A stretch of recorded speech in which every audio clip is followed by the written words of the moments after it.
কোনো ধরনের ক্রিম ছাড়াই ভ্যানিলা আইসক্রিম ভাবা যায়?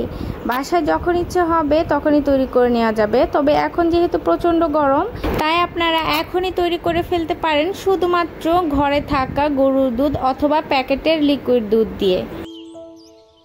যদি আপনাদের কাছে ভ্যানিলা ফ্লেভারটা থাকে তাহলে অনায়াসে কিন্তু ঘরে থাকা উপকরণ দিয়ে এই ভ্যানিলা আইসক্রিমটা তৈরি করে নিতে পারবেন। তৈরি করতে খুব বেশি একটা সময় লাগে না, আর খেতেও এটা এতটা সুস্বাদু হয়, বাসায় ট্রাই করলেই হয়তোবা বুঝতে পারবেন। প্রথমে আমি দুধটাকে একটু জাল করে নিয়েছি, কিছুটা ঘন করে নিতে হবে জাল করে।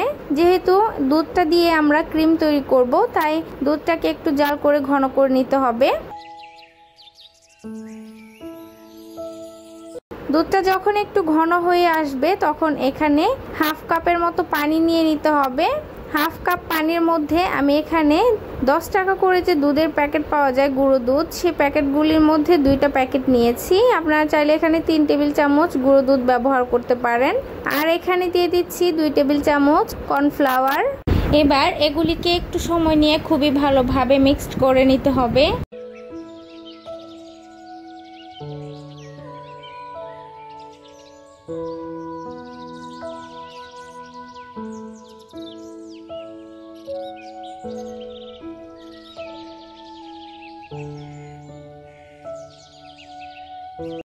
এবার তৈরি করা লিকুইডটাকে গরম যে দুধটা আছে এর মধ্যে অল্প অল্প করে দিব, আর এভাবে করে মিক্সড করতে থাকবো।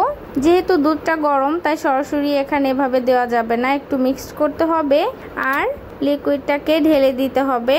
এতে করে দুধটা কিন্তু দলা পেকে যাবে না। এবার দুধটাকে একদমই ভালোভাবে ঘন হয়ে না আসা পর্যন্ত এভাবে অনবরত নেড়ে দিতে হবে। যখনই একটু ঘন হয়ে আসবে, বোঝা যাবে যে এটা ক্রিমের মতো হয়ে গিয়েছে, তখনই রান্নাটা আমার হয়ে যাবে।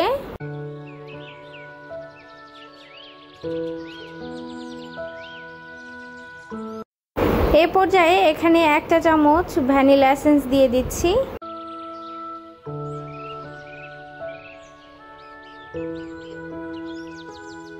আবারও কিছুক্ষণ একইভাবে রান্না করে নিতে হবে যতক্ষণ পর্যন্ত দুধটা অনেক বেশি ঘন না হয়ে আসছে।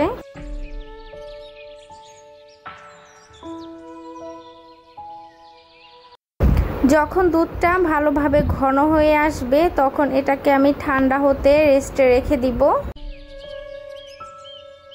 ঠান্ডা হয়ে যাওয়ার পর এটা আরও অনেক ভালোভাবেই ক্রিম হয়ে যাবে। দেখতে পাচ্ছেন এখনও অনেকটাই ঘন আছে। এবার এটাকে ডিপ ফ্রিজে রেখে দিব 2 ঘন্টার জন্য। 2 ঘন্টা পর এটা অনেকটাই বরফের মতো হয়ে আসবে, কিছুটা বরফ হয়ে যাবে আবার কিছুটা লিকুইড থাকবে। এই অবস্থাতে এটাকে আমি বের করে নিব। দেখতে পাচ্ছেন 2 ঘন্টা পর আমি দুধটাকে বের করে নিয়েছি। এটা কিন্তু অনেক ঠান্ডা আছে। এবার এটাকে আমি একটা বোলের মধ্যে ঢেলে নিচ্ছি। যেহেতু কর্নফ্লাওয়ার দিয়ে আর দুধ দিয়ে এই আইসক্রিমটা তৈরি করতে হয়, তাই এটা একটু দলা দলা হয়ে থাকে, একদমই মসৃণ হয় না। তাই এটাকে এ পর্যায়ে খুবই ভালোভাবে বিটার দিয়ে বিট করে নিতে হবে। আপনাদের কাছে বিটার না থাকলে আপনারা হ্যান্ড হুইস্ক দিয়ে অথবা কাঁটা চামিচ দিয়ে একটু সময় নিয়ে এই কাজটা করে নিতে পারেন। তবে সেক্ষেত্রে কিন্তু আপনাকে অনেক বেশি পরিমাণের সময় দিতে হবে আর কষ্ট করতে হবে। দেখতেই পাচ্ছেন আইসক্রিমটা কিন্তু আমার একদমই রেডি হয়ে গিয়েছে। এবার আমি এটাকে আবারও বক্সের মধ্যে ঢেলে নিচ্ছি।